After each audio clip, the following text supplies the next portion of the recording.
તમિલનાડુના રામેશ્વરમમાં નવું પાંબન vertical lift railway bridge ભારતના ઇજનેરી સિદ્ધિઓમાં એક મહત્વપૂર્ણ માઇલસ્ટોન. જૂના પાંબન બ્રિજની બાજુમાં બનાવવામાં આવેલા નવું બ્રિજ 2.7 કિલોમીટર લાંબુ છે અને તેમાં 72 મીટરનું વર્ટિકલ લિફ્ટિંગ સેક્શન છે, જે ભારતનું પ્રથમ વર્ટિકલ લિફ્ટ સી બ્રિજ છે.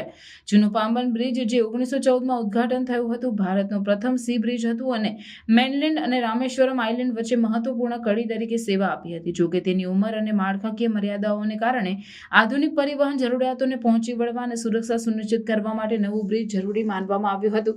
રેલ વિકાસ નિગમ લિમિટેડ દ્વારા વિકસિત નવું પાંબન બ્રિજ કનેક્ટિવિટી વધારવા, વેપાર સુવિધા અને પર્યટનને પ્રોત્સાહન આપવા માટે ડિઝાઇન કરવામાં આવ્યું છે. નવા બ્રિજની સૌથી નોંધપાત્ર વિશેષતા તેની વર્ટિકલ લિફ્ટ મિકેનિઝમ છે. આ સેક્શનને ઊંચું કરી શકાય છે જેથી જહાજો અને અન્ય મરીન વેસલ્સ પસાર થઈ શકે, જેનાથી દરિયાઈ ટ્રાફિકમાં અવરોધ ન આવે. બ્રિજ સમુદ્ર સ્તરથી 12.5 મીટર ઊંચું છે, જે જૂના બ્રિજ કરતાં 3 મીટર ઊંચું છે, જે વેસલ્સ માટે વધુ સારી ક્લિયરન્સ પ્રદાન કરે છે. વર્ટિકલ લિફ્ટ સ્પાનને શેરઝર રોલિંગ લિફ્ટ ટ્રુનિયનનો ઉપયોગ કરીને ચલાવવામાં આવે છે, જે સુનિશ્ચિત કરે છે કે તે સરળ અને કાર્યક્ષમ રીતે કાર્ય કરે છે.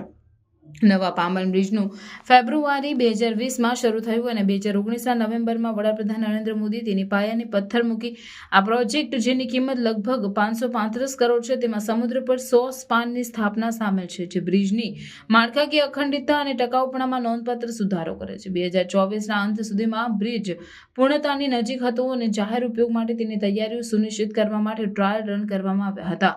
નવું પાંબન બ્રિજ ડબલ ટ્રેક રેલવેને લઈ જવાની અપેક્ષા છે, જે મેનલેન્ડ અને રામેશ્વરમ આઇલેન્ડ વચ્ચે રેલ પરિવહનની ક્ષમતા અને કાર્યક્ષમતા વધારશે. આ અપગ્રેડ સ્થાનિક અર્થતંત્ર પર સકારાત્મક અસર પાડવાની અપેક્ષા છે, માલ અને મુસાફરોની ચળવળમાં સુધારો કરીને, જેનાથી આ વિસ્તારના આર્થિક વૃદ્ધિ અને વિકાસને પ્રોત્સાહન મળશે. આ અદ્યતન બ્રિજની પરિચય ભારતની આધુનિક ઇન્ફ્રાસ્ટ્રક્ચર અપગ્રેડ કરવા અને નવીન ઇજનેરી ઉકેલો અપનાવવા માટેની પ્રતિબદ્ધતાનું પ્રતીક છે. નવું પાંબન બ્રિજ જૂના બ્રિજના ઐતિહાસિક મહત્વને જાળવી રાખે છે અને દેશની પરિવહન ક્ષમતાઓમાં એક મોટું પગલું છે.